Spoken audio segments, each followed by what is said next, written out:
명령하였음이러라. 아멘.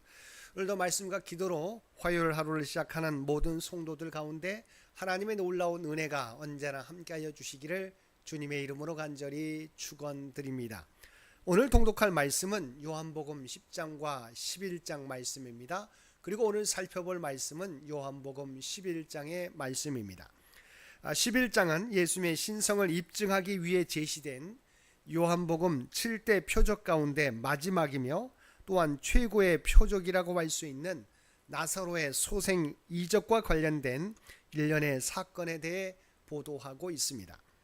먼저 1절에서 16절까지 말씀은 마르다와 마리아의 오빠인 나사로의 병듦과 죽음 및 제자들과 함께 예수께서 죽은 나사로를 다시 살리시기 위해 나사로의 집으로 찾아가는 과정에 대해 보도하고 있습니다. 그래서 나사로는 예수께서 공생의 사역 기간 중에 종종 그 집에 머무르셨을 뿐만 아니라 훗날 예수께 향유를 붓고 머리털로 예수님의 발을 씻긴 마리아의 오빠로서 예수님과는 절친한 사이였습니다. 근데 나사로가 무슨 병인지는 모르지만 병들어 심각한 상태에 처하게 되었습니다. 그래서 그의 누이들인 마르다와 마리아가 예수님께 사람을 보내어 그의 병든 소식을 전하였고, 예수님께서는 그 소식을 듣고 베레아로부터 유대 땅 베다니로 다시 오시게 된 것입니다.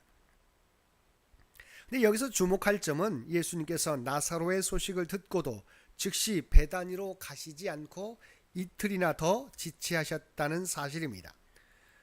이는 특별한 목적이 있었기 때문이었습니다. 그것은 바로 이미 죽어 나흘이나 됨으로써 부패하기 시작한 나사로를 다시 살리심으로 하나님의 영광을 더욱 크게 드러내고 예수님께서 생명의 근원이 되심을 만천하에 드러내시기에 적절한 때를 기다리기 위함이었습니다. 17절에서 27절까지 말씀에서는 나사로의 죽음으로 인한 마르다의 슬픔 토로 및 부활과 생명의 주로서의 예수님의 자기 선언에 대해 보도하고 있습니다. 이러한 본문을 보면 예수님께서 베다니 나사로의 집에 도착하신 것은 나사로가 죽어 나흘이나 지난 때였습니다. 예수님께서 오신다는 말을 들은 마르다는 달려나가 예수님을 맞이했습니다. 그리고 예수님께서 거기에 계셨더라면 자기의 오라버니가 죽지 않았을 것이라고 하며 깊은 아쉬움과 슬픔을 토로하였습니다. 이에 대해 예수님께서는 자신이 부활과 생명의 주가 되심을 선언하시고 마르다에게 생명의 주로서의 예수님에 대한 믿음을 가지도록 촉구하였습니다. 마르다는 주님의 말씀을 듣고 예수님은 그리스도와 하나님의 아들이신 줄로 믿는다고 고백하였습니다. 이런 마르다의 고백은 이전의 제자들을 대신하여 베드로가 하였던 것과 같은 것으로 주님께 대한 그녀의 놀라운 신앙을 엿볼 수 있습니다.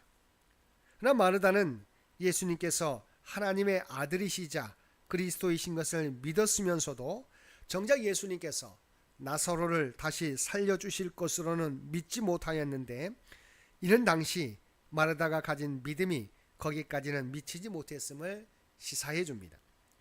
하지만 그럼에도 불구하고 그녀의 고백만큼은 모든 성도들이 주님 앞에서 항상 드려야 될 고백인 것입니다. 28절에서 37절까지 말씀에서는 마리아의 예수님 영접과 연약한 인생의 죽음을 두고 슬퍼하는 사람들로 인한 예수님의 비통과 연민에 대해 보도하고 있습니다. 본문을 보면 마리아는 마르다가 돌아와서 예수님께서 그녀를 찾는다고 말하자 급히 예수님을 영접하러 나갔습니다. 이는 안에서 조객을 맞이하던 마리아가 아직 예수님께서 베다니에 이르신 사실을 몰랐음과 동시에 그가 예수님을 애타게 기다리고 있었음을 반영합니다. 한편 예수님께서는 그녀 및 그녀와 함께 온 사람들이 우는 것을 보시고 심령에 비통히 여기시고 또 불쌍히 여기사 눈물을 흘리기까지 하셨는데, 이는 나사로의 죽음에 대한 슬픔의 표현이자 그들의 예수께서 죽음과 부활 및 생명의 주이신 것을 알지 못함에 대한 안타까움과 연민의 표현이었습니다. 38절에서 44절까지 말씀에서는 마침내 예수님께서 죽은 나사로를 다시 살리신 사건을 보도하고 있습니다. 예수님께서는 앞에서 마르다를 만났을 때 그녀에게 나는 부활이요 생명이라고 선언하셨습니다. 그리고 예수님을 믿는 자는 죽어도 살겠고 살아서 믿는 자는 영원히 죽지 아니할 것이라고 말씀하셨습니다. 그런데 이제 주님은 그러한 선언과 약속대로 나사로야 나오라는 명령 한마디로 이미 죽어 나흘이나 된 나사로를 다시 살리심으로써 주님께서 부활과 생명이 되심을, 그리고 나아가서는 주님께서 죽은 자도 살릴 수 있는 신적 권능을 지니신 메시아이신 것을 가장 분명하게 확증해 주신 것입니다.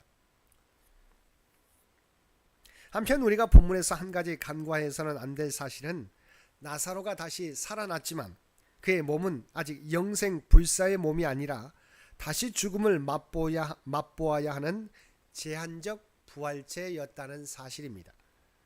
이 사건은 가까운 장래에 있을 그리스도의 십자가 죽음과 부활을 예시하고 있을 뿐만 아니라 장차 마지막 때 예수님께서 자신을 믿는 모든 성도들을 죽음에서 다시 일으키사 영원한 생명의 부활로 나오게 할 것을 보여주는 예표가 된다는 점에서 실로 중요하다 아니할 수 없습니다. 마지막 45절에서 57절까지 말씀에서는 나사로의 부활 사건으로 인한 사내들인 공회의 소집과 예수님 살해 음모 및 예수님 체포령 등에 대해 보도하고 있습니다. 예수님께서 죽은 지 나흘이나 된 나사로를 다시 살리신 사건은 예수님이야말로 부활과 생명이시요 신적 권능을 지니신 메시아이신 것을 가장 명확하게 증거하는 사건이었습니다. 그러므로 유대인들 가운데 예수님을 믿는 자들이 많이 생겨나는 것은 당연한 일이었습니다. 그러나 이는 유대 종교 지도자들의 입장에서 보면 그대로 방치할 수 없는 일이었습니다. 왜냐하면 예수님께서 사람들로부터 온갖 관심을 받고 주님의 능력이 알려지기 시작하면 당시 유대 지도자들로서의 자신들이 누리고 있는 지위와 특권을 상실하게 될 것이 불을 보듯 뻔했기 때문입니다. 그래서 그들은 긴급히 공회를 소집하여 급기야 예수님을 살해하기로 의견의 일치를 모으고 마침내는 예수님에 대한 체포령을 내리기에 이른 것입니다. 사랑하는 성도 여러분, 예수님이 죽은 지 나흘이나 된 나사로를 다시 살려내신 일은 주님이야말로 메시아라는 큰 표적이요 증거였습니다.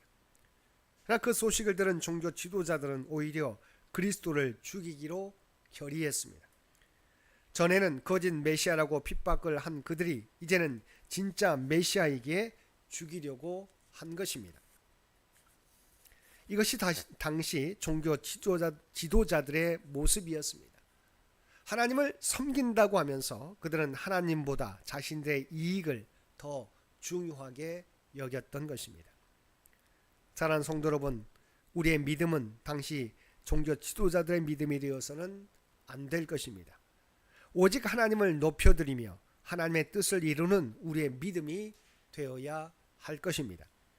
오늘도 우리의 믿음의 목적을 분명히 하며 무엇보다도 내 유익이 아니라 내 뜻이 아니라 하나님의 뜻과 영광을 나타내기 위하여 힘쓰며 살아가는 우리 모든 성도들 되시기를 주님의 이름으로 간절히 축원드립니다. 함께 기도드리겠습니다. 사랑과 은혜가 충만하신 아버지 하나님, 내 유익을 위하여 하나님을 이용하는 저희들이 아니라 먼저 그의 나라와 의를 구하며 하나님의 뜻과 영광만을 나타내며 살아가는 저희 모두가 되게 하여 주옵소서. 그리하여 내가 주인 되는 삶이 아니라 오직 주님만이 우리의 삶의 주인 되시는 삶을 살아가는 우리 모두가 되게 하여 주옵소서. 특별히 이 나라와 이 민족을 기억하여 주시고 오직 하나님께서 이 민족을 통치하시고 인도하여 주시기를 원합니다. 하나님의 선한 영향력을 나타낼 수 있도록 대한민국을 주께서 주장하여 주시옵소서. 또한 교회 창립 100주년을 준비하며 나아가는 창현재단을 기억하여 주시고 오직 이 재단을 통해서 이루어 가실 하나님의 뜻을 깨닫는 우리 모두가 되게 하여 주옵소서. 또한 다음 선교 100년을 준비하는데 부족함이 없도록 우리 모두를 주의 도구로 사용하여 주시옵소서. 특별히 육신의 연약함 가운데 있는 주의 백성들을 기억하여 주시기 원합니다. 육신은 연약할지라도 그들의 중심은 늘 하나님을 의지하며 하나님께 간구하며 나아가는 주의 백성들을 모두 되게 하여 주옵소서. 특별히 아버지 하나님, 주의 은혜를 구하는 주의 백성들 모두에게 하나님의 놀라운 치유와 회복의 역사를, 마음의 위로를 허락하여 주시옵소서. 사랑하는 자녀 손들을 위해 기도드립니다. 아버지 하나님, 무엇보다도 이들의 믿음이 약해지지 않게 되기를 원합니다. 늘 하나님을 의지하며 하나님과 동행하는 삶을 살게 되기를 원합니다. 또한 그들에게 주신 꿈과 비전을 준비하며 나아가게 될 때 낙심하거나 좌절하지 않게 도와주옵소서. 오직 하나님의 지혜와 능력을 부어주시어서 하나님의 뜻과 영광을 나타내는 귀한 자녀들 모두 되게 하여 주옵소서. 세상 가운데서도 우뚝 서게 하여 주시옵소서. 오늘도 우리에게 복된 하루를 허락해 주신 것 진심으로 감사드립니다. 날마다 주님과 동행하며 살아가는 우리 모두가 되게 하여 주옵소서. 특별히 우리가 세상 가운데 살아가지만 하나님의 구원받은 백성, 구별된 백성이라고 하는 정체성을 잃어버리지 않게 하여 주시옵소서. 특별히 오늘은 서울노회 정기노회로 모이는 날입니다.